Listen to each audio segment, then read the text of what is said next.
بسم اللہ الرحمن الرحیم۔ السلام علیکم۔ موروں کے ساتھ ابراہیم تراورے کا چونکا دینے والا منصوبہ۔ موروں کو پالنے کے پیچھے آخر ابراہیم تراورے کا منصوبہ کیا ہے؟ وہ مور کی فارمنگ جیسے منفرد معاہدے پر کیوں زور دے رہے ہیں؟ اس کے پیچھے کون سی بڑی حکمت عملی چھپی ہے اور کیسے یہ حیران کن منصوبہ برکینا فاسو کی قسمت بدلنے والا ہے؟ ان سب کو جاننے کے لیے ویڈیو کو end تک لازمی دیکھیے گا۔ آپ سب پر سلامتی ہو اور آپ دیکھ رہے ہیں خفیہ ٹی وی۔ چینل کو لازمی لائک اور سبسکرائب کریں، بیل آئیکن کو دبانا نہ بھولیں تاکہ جو آنے والی نیو اپڈیٹ ہے وہ سب سے پہلے آپ تک پہنچے۔ ناظرین، آپ نے اکثر سنا ہوگا کہ کسان مرغیاں اور بطخیں پالتے ہیں، لیکن ابراہیم تراورے نے اپنے لوگوں کو ایک بالکل نیا مشورہ دیا ہے اور وہ ہے مور پالنے کا۔ یہ کوئی عام مشورہ نہیں بلکہ ایسا فیصلہ ہے جسے سن کر دنیا کے پورے ماہرین حیرت میں پڑ گئے۔ سب کے ذہن میں یہی سوال گونج رہا ہے کہ آخر ابراہیم تراورے کا اصل مقصد کیا ہے؟ وہ مور کی فارمنگ جیسے منفرد معاہدے پر کیوں زور دے رہے ہیں؟ تو ناظرین، مور اپنی خوبصورتی اور نایاب پروں کی وجہ سے دنیا بھر میں مشہور ہے۔ اس کے پر نہ صرف فیشن اور سجاوٹ میں استعمال ہوتے ہیں بلکہ عالمی مارکیٹ میں اس کی قیمت ہزاروں ڈالرز تک پہنچ جاتی ہے۔ ابراہیم تراورے کے اس منصوبے کے مطابق برکینا فاسو میں بڑے پیمانے پر موروں کی فارمنگ کی جائے گی اور ان سے حاصل ہونے والے قیمتی پروں سے مختلف اشیاء تیار کی جائے گی۔ ان پروں کو استعمال کر کے ہینڈ کرافٹ، فیشن ڈیزائننگ اور گھر کی سجاوٹ کے سامان وغیرہ بنائے جائیں گے اور دوسرے ممالک کو فروخت کیے جائیں گے۔ ابراہیم تراورے کا ویژن یہ ہے کہ برکینا فاسو کو افریقہ کا پہلا ملک بنایا جائے جہاں مور کی فارمنگ ایک منظم صنعت کی شکل اختیار کرے۔ یوں نہ صرف کسانوں کو ایک نئی آمدنی کا ذریعہ مل جائے گا بلکہ ملک عالمی منڈی میں اپنی انفرادیت قائم کرے گا۔ ان کا ماننا ہے کہ اگر برکینا فاسو کے گاؤں میں مور پالے جائیں تو ان پروں کی برآمدات سے سالانہ اربوں ڈالر کمائے جا سکتے ہیں۔ یہ منصوبہ نہ صرف کسانوں کی غربت ختم کرے گا بلکہ نوجوانوں کے لیے بھی روزگار کے نئے مواقع فراہم کرے گا۔ مستوسریہ کے کچھ حصوں میں اور یورپ کے 5 شاہانہ محفلوں میں مور کے گوشت کو اب بھی ایک عیاشی کی علامت سمجھا جاتا ہے۔ اس کی قیمت کی بات کی جائے تو ایک مور کا گوشت ہزاروں ڈالرز تک فروخت ہوتا ہے کیونکہ یہ عام مارکیٹ میں دستیاب نہیں ہے اور اس کی نایابی ہی اسے مہنگا بنا دیتی ہے۔ مور کی گوشت کی یہ کہانی صدیوں پرانی ہے۔ یورپ کے بادشاہوں اور عمرہ کی دعوتوں میں یہ گوشت بطور شاہانہ پکوان پیش کیا جاتا تھا۔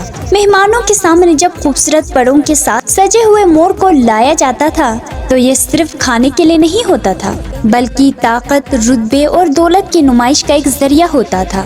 اس دور میں جو شخص اپنی دعوت میں مور کا گوشت پیش کرتا اسے سب سے زیادہ امیر اور اثر رسوخ سمجھا جاتا تھا، اور آج بھی یہی روایت کسی نہ کسی صورت میں قائم ہے۔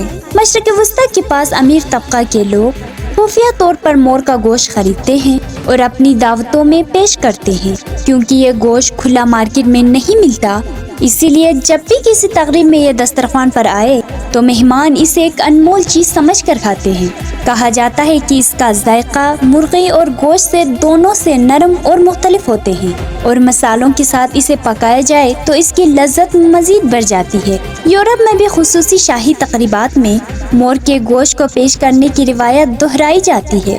وہاں یہ صرف ایک ڈش نہیں بلکہ ایک علامت ہے کہ میزبان کتنا دولت مند اور شاہانہ ذوق رکھنے والا ہے۔